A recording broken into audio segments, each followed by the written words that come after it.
day. We are the Group 4 and we are here to discuss the border dispute between Israel and Palestine. First, we will discuss the historical reasons behind the conflict.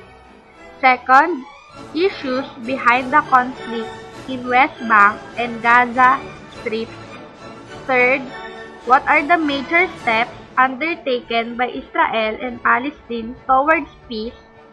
Lastly, the current status of the conflict between Israel and Palestine. The primary causes of the Israeli-Palestinian conflict involved a dispute over the land that the Jews call Israel and the Palestinians call Palestine. Both groups believe that they have a God-given right to that territory, with both sides claiming rights based on the pact God made with Abraham in the Bible's Old Testament. In fact, both opponents were once part of the same group of people who inhabited what was considered the Promised Land. Some believe that the original conflict began because the Jews were exiled from the area in ancient times when it was conquered by the Romans. Later, it was taken over again by the Arabs, who can still be found there today. The Jews created a movement in which they would relocate to the land they felt was given to them by God, based on the accounts in the Bible. This occurred with little regard to the Palestinian population that was already residing there. Disputes over who had rights to the land followed.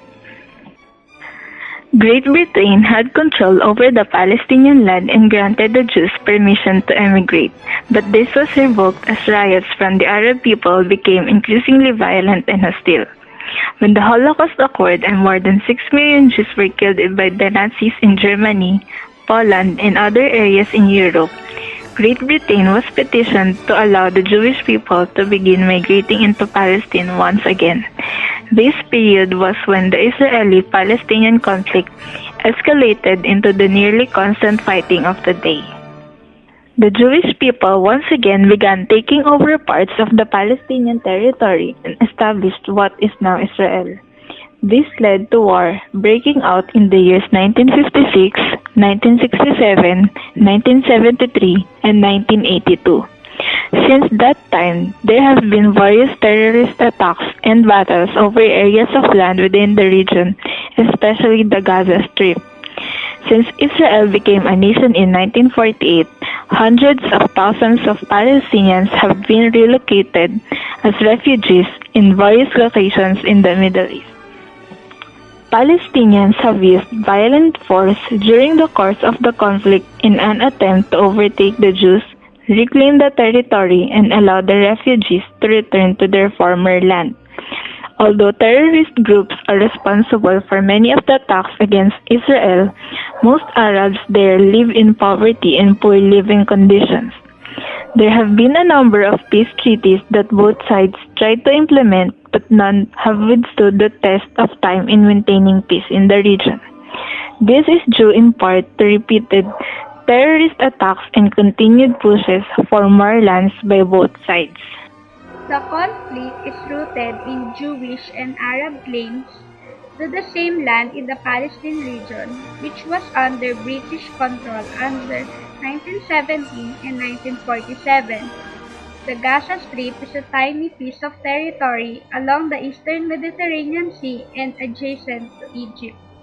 After the nation of Israel was established and boundaries were determined by the United Nations in 1947, the Gaza Strip, bounded on two sides by the new Israel, came under Egyptian control.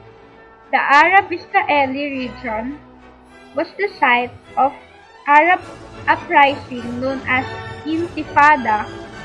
The historic accord between the Palestine Liberation Organization and Israel, signed in May 1994, provided for Palestinian self-rule in Gaza Strip.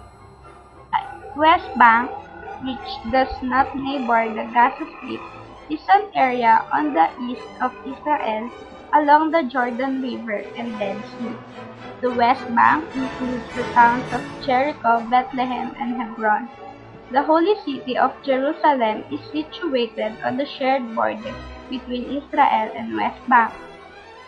By the UN mandate, the established the independent Jewish state of Israel in 1948, the West Bank area was supposed to become Palestinian, but Arabs who were unhappy with the UN agreement in the first place attacked Israel, and Israel responded by occupying the West Bank.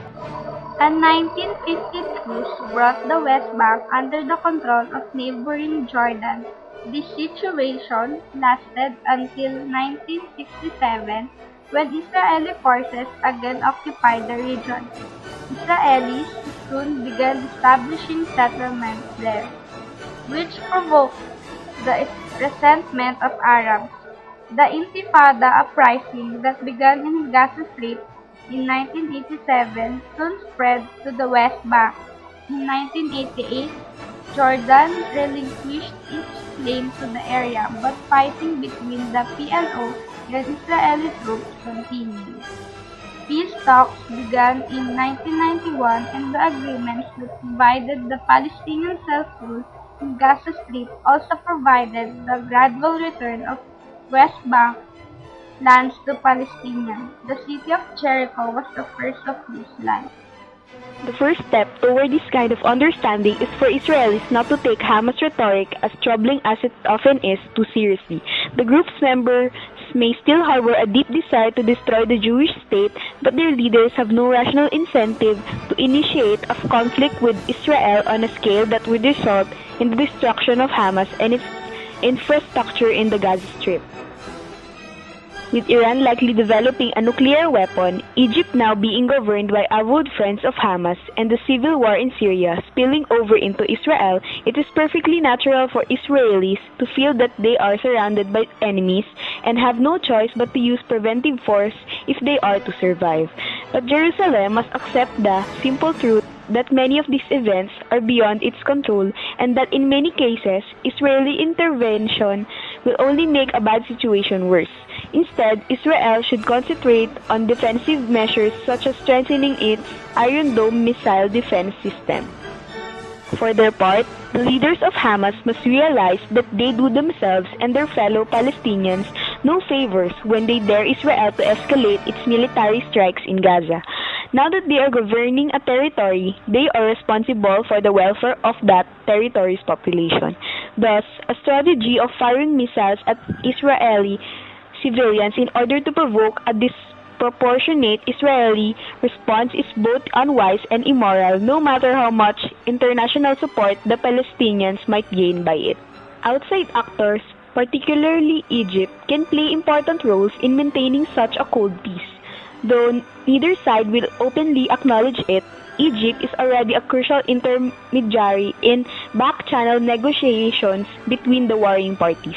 As such, its Muslim Brotherhood government could emerge as the internationally acknowledged arbiter that prevents the parties from escalating their fighting, provided the Brotherhood first makes absolutely clear that whatever its sympathies for Hamas may be, it will maintain the Egypt-Israel peace treaty. Cracking down on the flow of weapons into Gaza via the Sinai Peninsula is one measure Egypt can take to help Israelis to feel secure that the Brotherhood is committed to playing the role of neutral arbiter rather than siding unconditionally with Hamas. The United States can also support this process by helping Israel improve its defensive weapons system and by coordinating American-Israeli nuclear strategies so that the two states will be on the same page in dealing with the nuclear-armed Iran. It will also be important, as long as the Egypt-Israel treaty is maintained, for Washington to stay fully engaged with any elected government in Cairo, whether its foreign policy fully aligns with U.S. goals or not. None of this means that the status quo of the broader Israeli-Palestinian conflict is sustainable over the long term. The failure of the Israeli government to permanently halt the construction of settlements in the West Bank, combined with the failure of the most Middle Eastern regimes to engage with Israel, makes reaching a two-state solution extremely difficult. But a minimum of a partial peace between Israel and Hamas is vital if such a solution is to be achieved. As long as violence between the two sides proceeds, the attention of the world cannot be focused as closely on the goal of a broader peace. Death tolls from Israel's major air and ground operation in Gaza nearly 4 years ago remain disputed. A United Nations report in 2009 summarized the findings, which included a death toll ranging from 1,166 counted by the Israeli government to 1,444 counted by Gaza authorities, which figures from non-governmental organizations in between, though closer to the Gaza count. There was wider disagreement over the number of casualties who were civilians. The European Union is reportedly formulating a detailed peace plan to re-energize dormant Israeli-Palestinian negotiations. According to Israeli diplomatic sources, the goal of the EU plan is to bring about the establishment of an independent Palestinian state based on the 1967 borders, with its capital in East Jerusalem. The report said the EU tends to set a clear timetable for negotiations between the two sides in 2013. At a meeting last week in Amman of the Middle East Quartet, which consists of US, UN, the EU, and Russia, the EU reportedly wanted to begin deciding on the parameters of the new peace proposal, but US representatives said that they should wait until after the Obama inauguration on January 21 and the Israeli general elections the following day. Israeli sources received reports that the EU would like to use the plan as the basis for the regional discussions, which would include the participation of Egypt, Jordan, and the Gulf states.